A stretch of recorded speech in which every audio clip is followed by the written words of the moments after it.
Kakapasok lang, grabe to, nagimbalan lahat sa pasabog ni Vic Rodriguez, Gibo, Chidoro, PBBM. Todas na. Mas may todas na. Ayan, syempre itong balitang ating matutunghayan ngayon ay nagmula kay Banat News Updates at ilalagay ko sa description box ang link ng channel ni Banat News Updates para maging updated po kayo sa mga balita na kanyang inihahatid sa atin. At syempre ito ang inyong lingkod na si BT na magbibigay ng reaksyon at komento dito sa video ang ating matutunghayan ngayon. At huwag na natin pagtagalin at sabay-sabay na nating panoorin ang laman ng video na hatid sa atin ni Banat News Updates at bibigyan natin ng reaksyon ng balitang ito. Pasok! Yung sundalong na disgrasya, ginagamit lang silang laruan. Ginagamit lang silang pawn ng nagpapagamit na administrasyon sa mga Amerikano. O ngayon, may nasaktang Pilipino. Anong gagawin ng gobyerno? Umabot na tayo sa sukdulan. Anong gagawin ng gobyerno? Magdedeklara sila ng giyera? Magsasalita na kinukundina ang China. Ilang beses yun ang kinundina. Ang problema, yung... Si Vic Rodriguez ba yung nagsasalita? Ba? Correct me if I'm wrong mga katunay, no? Kasi syempre ito puro pictures tayo. Tapos boses lang. Ba? Kung si Vic Rodriguez yun, no? Parang iba na. Iba ka na pala ngayon. Parang hindi na sila talaga friends. Yung mga nagtatapang-tapangan, nasa loob lang ng air-conditioned offices nila. Ayun! Utos lang ng utos. Ayun! Kawawa yung mga sundalo natin na nasa front line. Madali mag-utos when you're 1,000 kilometers away from the scene of the action.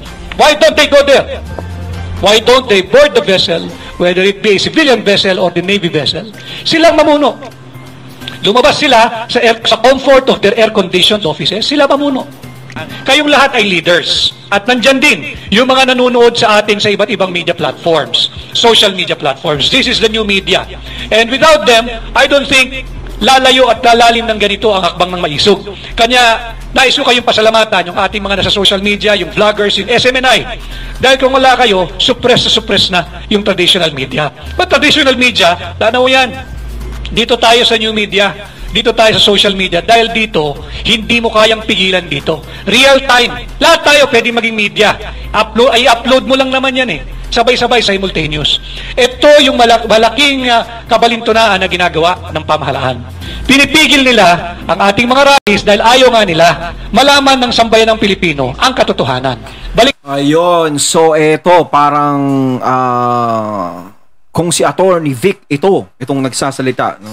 Hindi lang sakung, parang si Attorney Vic talaga is talagang kinukundina niya kung ano ang nagiging pamamahala ng pamahalaan ngayon, no? Di ba? Hindi katulad dati na talagang makikita natin na magkasama si PBBM at si Attorney Vic. At di ba at nawala siya sa kabinete ni PBBM. At eto ngayon, at talagang nakikita natin, no? Naririnig natin, hindi na nakikita kasi wala naman tayong nakikita, nadidinig lang. Nadidinig natin, no? Damang-dama natin yung parang yung paninibugho talaga. Yung ano ba tawag doon mga katunay? Malalim kasi. Parang nararamdaman natin yung apoy sa kanyang mga puso't damdamin. Diba?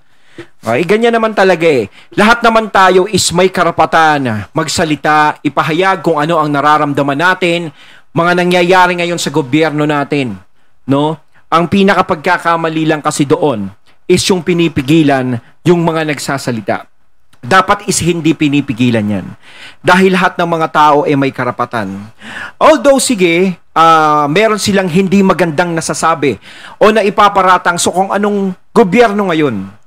Pero, wala po tayong magagawa eh, kung tutuusin. Kasi ang ginagawa nyo, may magagawa kami. Ang patahimikin sila. Yun ang magagawa na, di ba po? Kapag nagawa nyo po yun, yes, magagawa nyo po kasi may powers po kayo ng ganon. Kayang-kaya nyo silang ipatanggal, ipahuli, lahat kaya nyong gawin para hindi mapakinggan kung ano yung gusto nilang iparting. Pero kung gawin nyo man po yun, is ano po ang magiging resulta sa inyo? Sa tingin nyo po ba is magiging magandang feedback po sa inyo yung ganong gagawin nyo? Diba? Kasi kung papatanggal nyo yan, pipigilan nyo yan, huhulihin nyo yan, wala eh. Pangalan nyo pa rin po ang masisira at masisira. 10 o 100 katao man ang patigilin nyo, ipahuli nyo, may libo-libo pa rin papalit yan. 'Di ba? Kaya mas maganda na rin sana is bayaan na lang sila na magsalita, ipahayag yung damdamin nila dahil karapatan ng bawat Pilipino yan. 'Di ba? Ang masama is nagsasalita na sila tapos nanggugulo pa sila. Nagkakaroon ng banta na ganito, naggugulo, sumusugod sa Malacanang, sumusugod sa mga nananakit. Yun ang hindi maganda. Pero kung sakasakaling mga ganyan lang na paglalabas ng sama ng loob sa kung anong merong administrasyon ngayon, is pwede na rin. Mas maganda na rin na nalalaman ng gobyerno ang hinihiing ng taong bayan kung ano talaga ang mga nasa loob nila. 'Di ba? Nasa sa inyo na 'yan kung paano nyo itatama yung pagkakamaling sinasabi nila. 'Di ba? Kaya hindi dapat pinipigilan 'yan. Kasi hangga't pinipigilan mo 'yan, lalong nag-aalab 'yan. Tingnan natin itong issue sa South China Sea. Pag kayo'y nagbabasa ng pahayagan o nakikinig doon sa media na influence by the Americans, parang mamayang gabi ay magsisimula na ang digmaan kung hindi pa man nagsisimula. Because they're pushing the agenda of the United States. Hindi interes ng Pilipino makipagdigma. Unang-una, hindi pa tayo nakakabangon sa bangungot na dulot ng World War II 80 years ago. Mahirap pa rin tayo. Mahirap pa rin ang Pilipino. Yung nagsasabing mahirap sila noon, hanggang ngayon mahirap sila. Hindi nag-improve ang kanilang kabuhayan considering that yung World War II happened 80 years ago. And here we are today, 2024. Nag-uusap na naman tayo ng digmaan kalaban ang higante, ang superpower at nuclear armed China. Meron ba tayong away sa China? Meron tayong hindi pagkakaunawaan pagdating sa iba't ibang claims dyan sa South China Sea. Pero mas maraming claim ang Vietnam kesa sa Pilipinas. Ang Pilipinas, I think we only have 9. Ang Vietnam, I think they have more than 20. Bakit hindi nakikipag-away ang Vietnam sa China? Ang Japan may claim. Ang Malaysia may claim. Pero walang nagtutulak ng digmaan sa mga ito. Bakit? Sapagkat yung mga leaders ng bansang nabanggit na merong claim din dyan sa South China Sea, malinaw sa kanila na ang kanilang foreign policy ay nakasentro doon sa kanilang tinatawag na national interest. Ang Pilipinas ngayon, isinusulong ang foreign policy, hindi national interest ng Pilipino, kundi ang national interest ng bansang Amerikano. Wala tayong diferensya supposedly with the Americans. Mahal natin yan. Nakipagdigma sa atin yan ng World War II. Nakipaglaban, shoulder to shoulder. Dumanak ang dugo. Magkakasabay, Amerikano at Pilipino. Lumaban yan. Magkakasama at salamat tayo. sa kanilang tulong. Pero hindi ibig sabihin at hindi dapat mga hulugan na sunod-sunuran ang Pilipino sa Amerikano. Tama naman yun. Kasi ano kung tutusin, hindi naman natin away yan. Alam natin magkaaway, di ba? Yung parang merong hindi pagkakaunawaan ng China at saka ang Amerika. No? So kaya pinapakita natin na tayo din parang nakikisali is parang ang hirap nun. Kasi nga naman ang China kahit ano pang gawin natin kahit made in China ang mga gamit niyan. Aminin man natin at hindi is malakas pa rin yung bansang yan. Siguro kaya lumalakas ang loob natin, no? Is dahil nandiyadyaan ng Amerika, yung mga kakamping bansa nandiyadyaan. Pero kung mangyari man yung digmaan na yan, is dito yan dito mangyayari sa bansa natin yan. Okay lang sana kung sa bansa nila mangyayari yan. Diba? Paano kaya tayo niyan? Sige, tapang tayo. Laban tayo. Laban.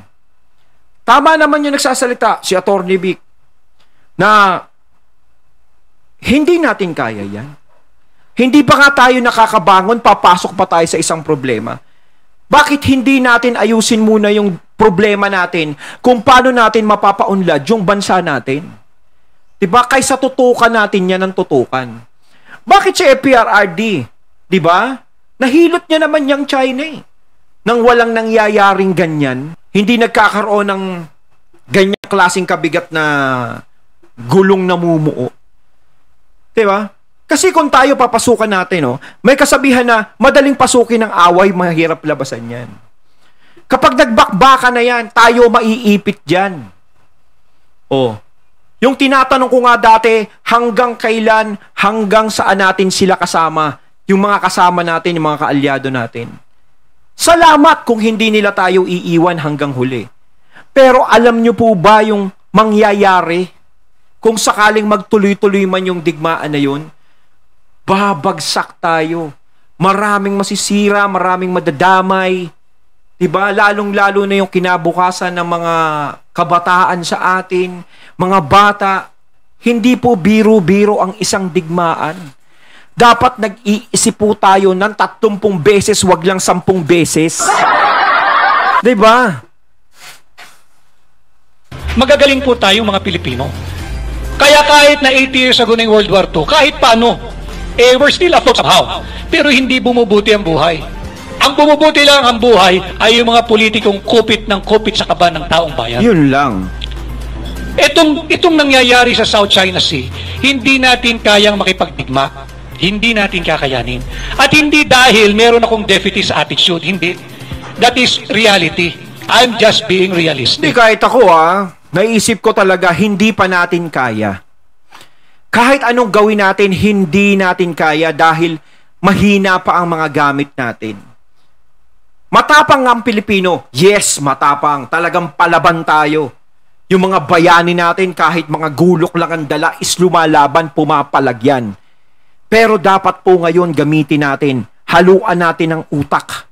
Huwag natin haluan ng emosyon. Diba? Okay, haluan mo ng ganun, pero pagsamahin mo. Diba? Kailangan pa rin natin ng utak. Kailangan mag-isip tayo. Kapag nangyari ba to, nakipagmatigasan kami at hinamo namin ng China, anong mangyayari sa amin? Diba? Kayo, kapag kayo naggera dito, kayo makakalipad kayo sa ibang bansa. Diba? Makakalipad yung mga mayayaman, makakalipat sa ibang bansa. Paano yung mga maliliit na tao na walang pera para makalipat sa ibang bansa? Okay sana kung merong iaalok na tulong sa atin yung mga kaalyado nating bansa na o kapag nagkagulo dyan, meron na kayong mga bahay sa lugar namin. Sa Europe, sa Amerika, may mga nakahanda na kayong doon. Diba? Okay sana kung ganun eh. Kung wala, diba? Kawawa naman yung mga maiipit dito sa bansa natin. Diba? Paano naman kaming mga maliliit na madadamay dyan? Diba hanggat maaaring makukuha natin sa diplomasya, pakikipag-usap, ayusin natin to, bakit hindi natin gawin? Na nagawa naman ng dating Pangulong Rodrigo Duterte. Diba? Nagawa niya naman dati. Imposibleng hindi magawa ngayon. Kasi kung tayo makikisama tayo sa gulo ng Amerika, China, ay kawawa tayo dyan. Hindi naman tayo kasama dyan eh. Diba? Yung China naman is hindi naman siguro ganun kagalit sa atin. Oo, bully sila, yes. May mali silang ginagawa sa atin. Pero siguro, meron naman pag-uusap na pwedeng gawin dyan. No? Pero kung talagang no choice, talagang nagiging pasaway talaga ang China, talagang ayaw talaga, talagang hinhamak tayo, doon na yung plan B. Wala tayong magagawa.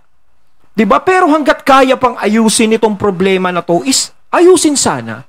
Huwag tayong maging padalos-dalos. Hindi natin linyada yung gera. Makipag-usap tayo. Ayun, nasa sinasabi palagan, ko. meron daw tayong sundalo na naagrabyado at naputulan ng daliri. Talaga namang dapat kundinahin kung ano man ang ginawa ng tropa ng China, whether that is the China militia or the Chinese Coast Guard. Kung ano man yan, hindi dapat yung ginawa sapagkat minasaktan ng Pilipino. Oh. Kaya lang kung titingnan natin mabuti, ano ba story ng South China Sea na yan? Bakit ba nawala sa atin yung Scarborough Shoal? Ito yung isang inconvenient truth na itinatago sa ating Amerikano. Nawala sa atin yung Scarborough Shoal nung panahon ni Noynoy Aquino. Nung nagpadala siya ng gray ship o yung tinatawag nating Navy ship. Yan, kahit yung pinagbibida nila na desisyon ng tribunal, sinabi na yung lugar na yan ay traditional fishing grounds na mga claimants. Kasama na Taiwan, kasama na Vietnam, Malaysia, Pilipinas, China. Traditional fishing ground. Meaning, panahon pa ni Mahoma, nangingisda na yung mga bansang yan dyan. Oo. So wag nating pasukan, wag nating i-militarize. Minilitarize nung panahon ni Noynoy Aquino. Nagkaroon ng standoff na uto-uto ng Amerikano si dating Pangulong Noynoy Aquino. Iyon. Tinatago nila ito dahil bulilyaso eh. Ang payo sa kanila ng White House, sabayang pag-atras ng mga gray ship, ng Navy ship, na ang katotohanan eh hindi pa inaaprubahan ng Beijing, ng China. Montakin mo, dati na palang problema yan. Tapos ngayon, ipinapasa kay Duterte daw nang galing yung problema na yan. Diba? So yung tuto, yung ating gobyerno, nagpauto naman. Inatras yung ating Navy ship. Hindi na umalis yung China. Nawalan tayo ng bahagi ng ating teritoryo natin nung panahon ni Noynoy Aquino. Kaso kasi umalis tayo doon. Ang naiwan doon yung China, kaya pakiramdam nila, sila na yung nandoon. Di ba? Tama yun. Pag sa bahay mo, no, umalis ka, no? Tapos, naiwan yung ano. Ewan ko, basta ganun yun. Naiwan sila doon, kaya isip nila, kanila yun. Hindi tayo dumaraan sa isang digmaan. So, ito yung inconvenient truth na tinatago sa atin ng Amerikano.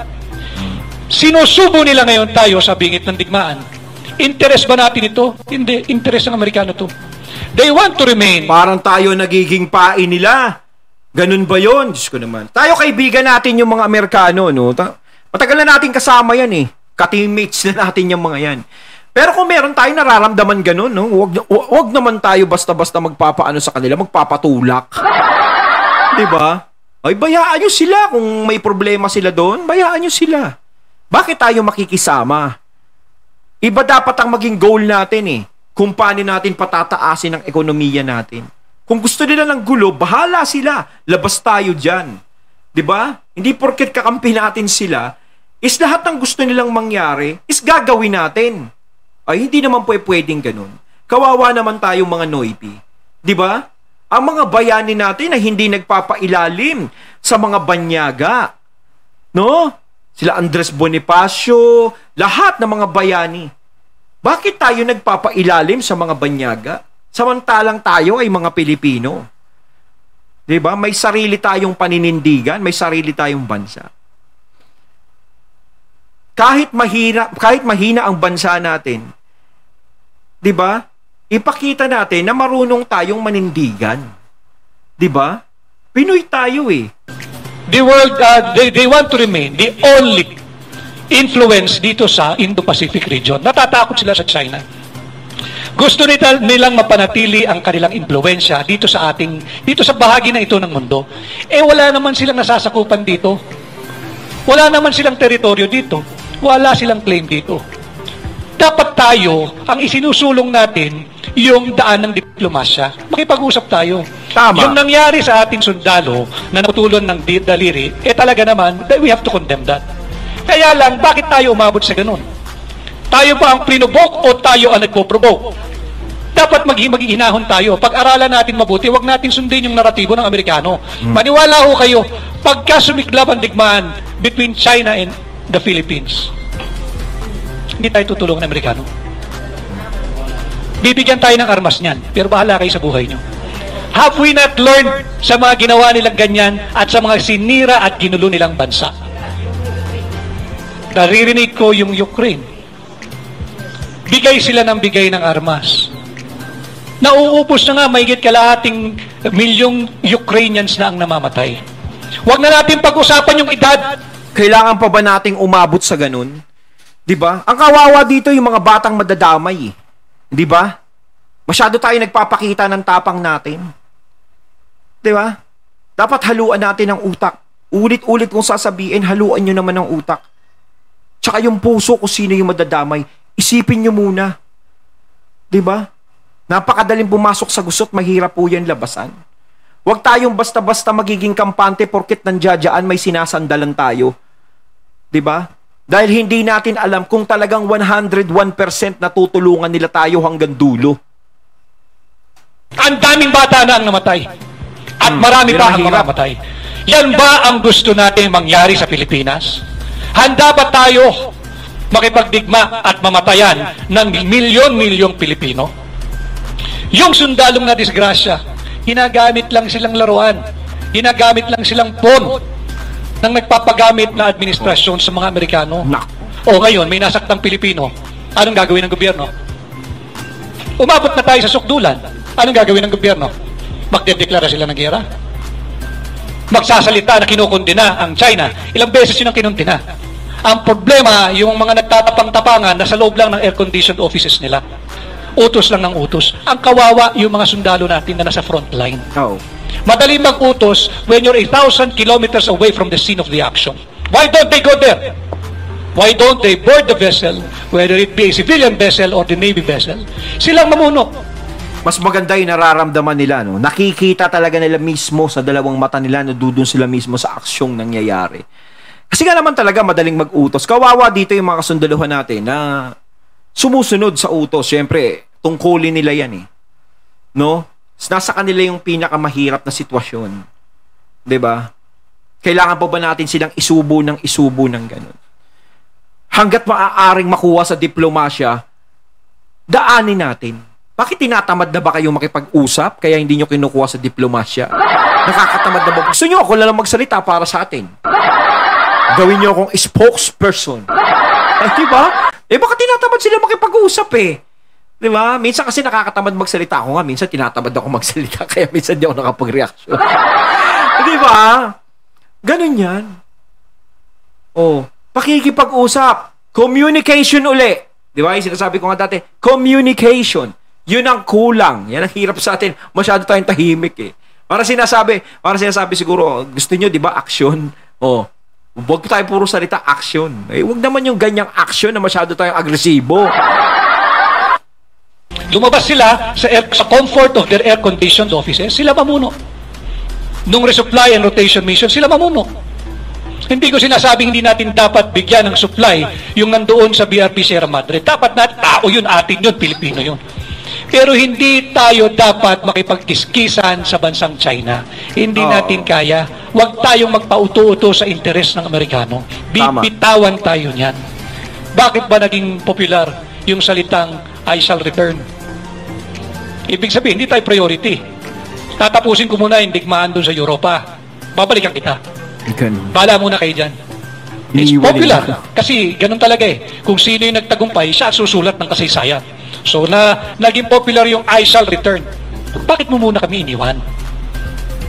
Hinuli mo kami. Nung nagkamatayan na, yung higit kumulang 1 milyong Pilipino noong World War II, tsaka ka bumalik. Is it because Europe is more important than the Philippines? Yun ang dapat nating pag-isipan. Huwag tayong papayag. Kaya rin nandirito ang hakbang ng maisog because they are violating the Constitution. Article 2, Section 2 of the Constitution is very explicit that the Philippines renounces war as an instrument of foreign policy. Sa ating saligang batas, walang puwang ang digmaan. And yet, yan ang itinutulak ng ating pamahalaan. Is not that a violation of our Constitution?